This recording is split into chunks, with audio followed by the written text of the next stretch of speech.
Hello friends, જ્ઞાનકોશ ચેનલમાં આપનું હાર્દિક સ્વાગત છે।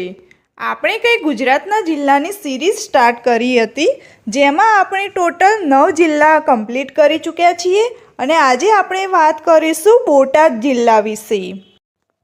બોટાદ જિલ્લામાં કુલ 4 તાલુકા છે: બોટાદ, ગઢડા, રાણપુર અને બરવાળા।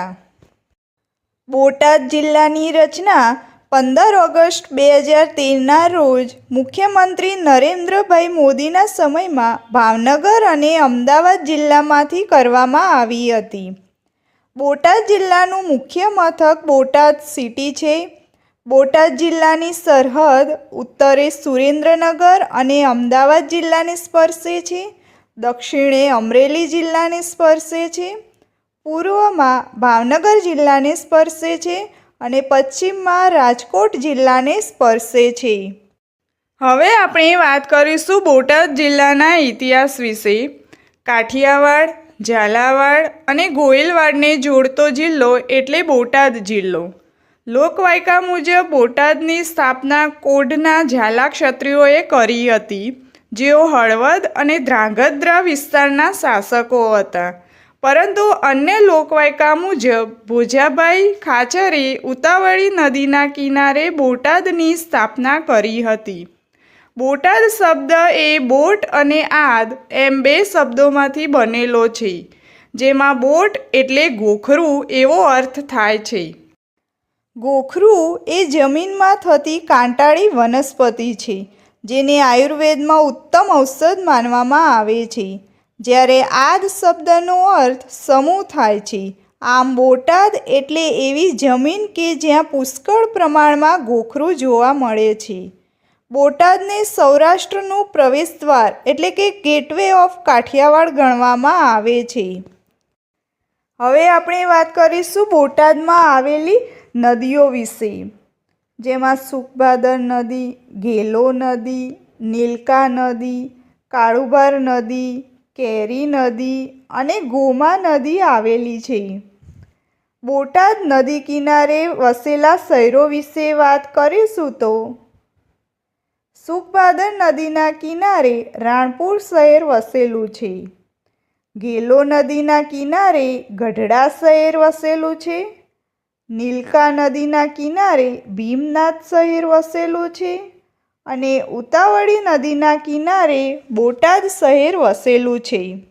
હવે આપણે વાત કરીશું બોટાદ જિલ્લાની આર્થિક માહિતી વિશે, જેમાં પાક વિશે વાત કરીશું તો બોટાદ જિલ્લામાં ઘઉં, જુવાર, બાજરી, કપાસ, જામફળ, મગફળી, શાકભાજી, ડાંગર, ડુંગળી, તલ, જીરું વગેરે પાક થાય છે।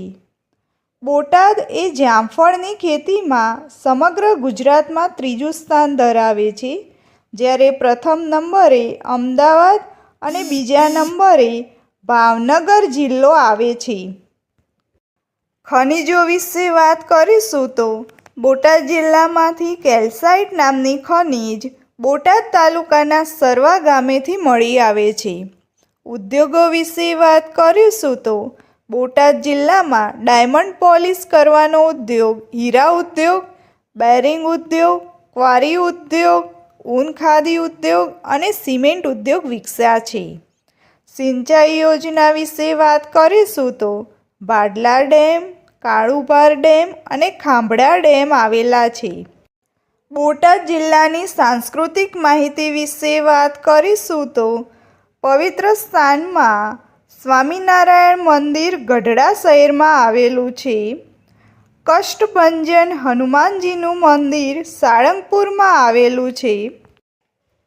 બોટાદ જિલ્લાના વિરલ વ્યક્તિઓ વિશે વાત કરીશું તો સાહિત્ય ક્ષેત્રે જોઈશું તો કવિ બોટાદકરનો જન્મ પણ બોટાદ જિલ્લામાં થયો છે, જેઓ સૌંદર્યદર્શી કવિ તરીકે ઓળખાય છે। મોહમ્મદ વલીભાઈ માંકડ, જેમનો જન્મ પાળિયાદ શહેરમાં થયો છે, ધ્રુવકુમાર પ્રબોધરાય ભટ્ટ, જેમનો જન્મ નીંગાળા ગામે થયો છે, કુમારપાળ બાલાભાઈ દેસાઈ, જેમનો જન્મ રાણપુર શહેરમાં થયેલો છે। સામાજિક ક્ષેત્ર વિશે વાત કરીશું તો પૂર્ણિમાબેન મંગળદાસ પકવાસા, જેમનો જન્મ રાણપુર શહેરમાં થયો છે, જેઓ ડાંગના દીદી તરીકે ઓળખાય છે. તો આ સાથે બોટાદ જિલ્લો અહીં કમ્પ્લીટ કરીએ છીએ. જો તમે ચેનલને સબસ્ક્રાઈબ ના કરી હોય તો આજે જ સબસ્ક્રાઈબ કરી લો અને વિડીયોઝને લાઇક એન્ડ શેર કરવાનું ભૂલતા નહીં. Thank you.